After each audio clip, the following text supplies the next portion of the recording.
Ana. Anij Anata.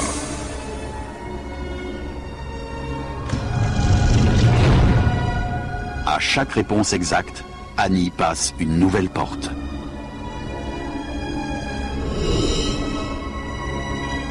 Une fois franchie la dernière porte, son âme rencontre le dieu Horus, le fils à tête de faucon d'Isis et d'Osiris.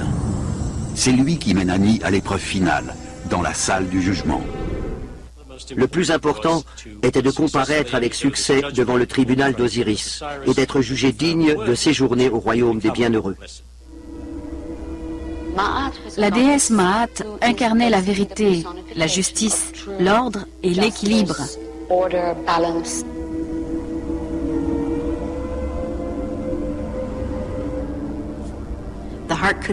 Le cœur ne devait pas être plus lourd que la vérité, ni plus léger. La balance devait être en équilibre. Cette notion est passée dans le langage courant. On emploie encore des expressions comme « d'un cœur léger ». Mais l'échec était possible. Le défunt était alors livré au monstre Amit, la dévoreuse des âmes. Cette créature monstrueuse était un mélange de crocodile, de lionne et d'hippopotame. Elle était chargée de dévorer sur le champ tout défunt qui aurait été jugé coupable. Dès que Amit dévore votre cœur, vous cessez d'exister. Et cette idée terrifiait les Égyptiens. C'était la pire des sanctions. Alors, vous venez d'entendre vous-même, ça c'est petit extrait tiré donc de l'Égypte, concernant donc le livre des morts. Toutes ces religions, toutes ces sources philosophiques, quelque part, ils ont quelque chose de commun. L'homme, comme nous sommes toujours dans un labyrinthe, soit dans une prison, c'est difficile de connaître comment nous sommes emprisonnés. La plupart de nous ne connaissons pas exactement cet emprisonnement. C'est pour cela aussi il nous est toujours difficile de croire ce qu'on nous parle. Mais pour certains individus qui ont déjà certaines expériences de découverte de soi-même, et ils ont déjà donc affranchi cette réalité-là et ils connaissent.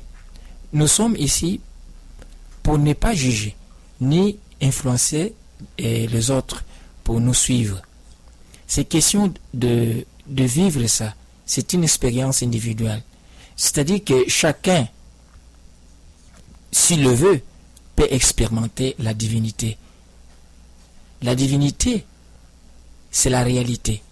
Et c'est ça aussi la cause. Beaucoup de gens vraiment, des êtres supérieurs, si descendent dans cette planète Terre, justement c'est pour aider les humains. Que chacun de nous allume sa nature divine. Cette nature divine, en réalité, est toujours allumée. Ce qui nous empêche de ne pas connaître ou de sentir cette réalité de la présence de la divinité, ce sont donc des phénomènes qui nous entourent, qui nous empêchent cette couche qui enveloppe notre essence, notre réalité. Mais il y a quand même certains petits numéros de personnes qui ont déjà accès à cette réalité-là. Mais ça existe. Et ce que nous voulons toujours passer à nos auditeurs qui nous écoutent, c'est de la réveil de conscience du Dieu dans l'homme.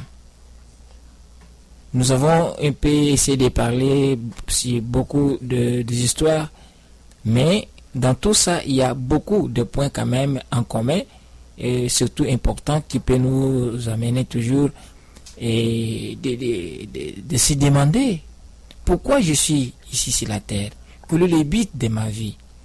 Souvent, nous nous canalisons dans des endroits, notre énergie dans des canaux qui ne vaut pas de la peine. Et chaque fois que les humains s'éloignent de Dieu, cela se manifeste dans la présence des frustrations, Les gens sont toujours en colère, le stress, ils ne sont pas satisfaits de leur vie présente, même ils sont mariés, ils ont des enfants, mais au fait fond de leur intérieur, ils ne sont pas satisfaits.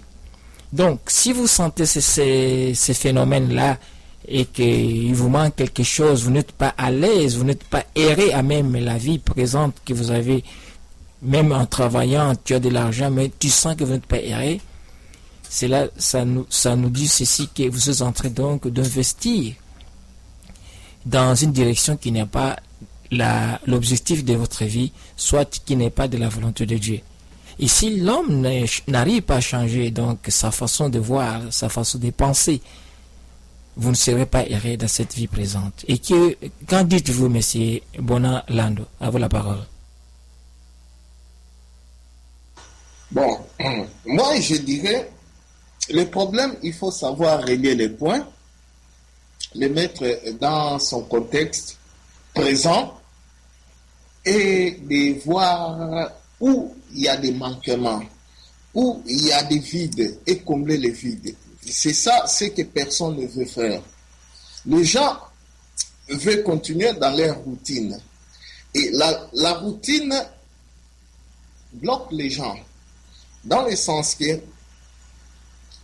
en commençant par exemple, comme tu as dit toi-même, tu as expliqué le contexte, qui nous a même amené dans un contexte historique où la BBC, comme chaîne de télé, je me méfie puisque c'est contrôlé par les Illuminati, qui ont fait une sorte, seulement quelqu'un peut décodifier cette partie de vidéos, de documents audio qu'on a pu entendre sur les révélations de l'Égypte antique. Alors, moi, étant un expert de la conspiration, puisque je suis bien rodé et ça fait des années que je suis là-dedans, donc 24 sur 24, je vis la conspiration, donc pas de problème. Je connais comment ça fonctionne, ce monde de l'information et de l'intellect, si je peux dire, puisqu'ils sont des experts qui vont aller traduire des textes d'une langue qu'ils prétendent avoir déchiffrée, mais tu ne verras jamais d'eux qui ont déchiffré ces textes-là, en train de dialoguer dans la langue de ces textes-là qu'ils ont déchiffrés. Donc, tant que personne ne parle la langue des hiéroglyphes, puisqu'ils disent de pouvoir les décodifier, mais non d'en parler. J'ai jamais entendu quelqu'un parle et l'autre traduit. Là, je suis sûr que tu as compris ce qui sont écrits. Donc, un peu de prudence, mais la créativité humaine, les anciens, quand même, on laissait des traces, on laissait des repères. Petit à petit, l'imaginaire humain est en train de décodifier, de comprendre. Donc, c'est vrai, ils arrivent à donner du sens à des textes. C'est vrai. Et le problème à affronter maintenant, c'est ces textes-là. Tu vas les placer quand l'Égypte tombait, ou à sa naissance, ou à son apogée. Cette question-là, il faut savoir vraiment placer pour valider cette croyance-là des Égyptiens anciens pour confirmer que c'était comme ça. Là, tu sais que tu as un peuple qui a vécu de A. Par exemple, prends le peuple du Congo. Le peuple du Congo, comme disent les traditionalistes, avant l'arrivée des colons, ils étaient croyants, ils avaient leurs croyances, mais ils n'étaient pas comme les Congolais actuels. Leurs descendants que nous sommes chrétiens, nous sommes citoyens modernes. certains de nos frères sont musulmans, les autres sont dans d'autres foi et confessions religieuses différentes du monothéisme, mais c'est la réalité. Alors, quand maintenant on va parler des Congolais, on ne peut pas, dans 10 000 ans, aller parler aux Africains qui seront en Afrique, dans 10 000 ans, aller leur parler des Congolais, en parlant des Congolais, ou d'avant d'arriver des colonisateurs, ou d'après d'arriver des colonisateurs. Quand tu dis que les Congolais étaient chrétiens, non, c'est faux, puisque le christianisme est arrivé à un certain moment. Et si tu dis aussi que les chrétiens étaient, je ne sais pas, animistes, avaient leurs croyances, comme ils aiment dire, nos frères qui sont dans les croyances autochtones, si tu dis que les chrétiens étaient comme ça, les Congolais étaient comme ça, c'est aussi faux, puisque depuis 1400 quelque chose, les Européens étaient arrivés et les Congolais commençaient à devenir chrétiens. Et si quelqu'un doit parler de Bona, Bona a vécu à l'époque où le Congo était chrétien. Mais la religion du Congolais était chrétienne à partir d'un certain temps. Donc, c'est un peu ça contextualisé pour comprendre. Alors, nous, les Congolais, on parle de 400 ans, on a vu notre variation ou 5 siècles. On a les variations en l'espace de 5 siècles. Les civilisations égyptiennes sont très vieux, très anciennes, très anciennes. Donc, il y avait un temps où ils étaient au départ, au milieu et à la fin, à l'ère décadence de l'empire égyptien, je ne sais pas comment l'appeler, civilisation égyptienne. Donc, construire une théorie, une explication pour expliquer un peuple qui a vécu des dizaines de milliers d'années dans ces lieux-là et dire qu'ils étaient comme ça, non. Moi, je me souviens bien qu'avant, dans nos quartiers à Kinshasa, les gens étaient un peu trop liés à leur tradition. Aujourd'hui, dans nos quartiers, tout le monde a allumé cette flamme-là du christianisme. Donc, dans l'espace de 20 ans, il y a eu changement. Donc, on ne peut pas expliquer des choses seulement en prenant un côté seulement. Il faut aller au fond. C'est vrai, la représentation iconographique de la divinité chrétienne, Marie qui porte l'enfant, ça provient de l'Égypte, donc c'est déjà un élément de réflexion en plus. Un élément de réflexion en plus, puisque déjà les principes christiques étaient connus des Égyptiens antiques. Là, c'est vrai.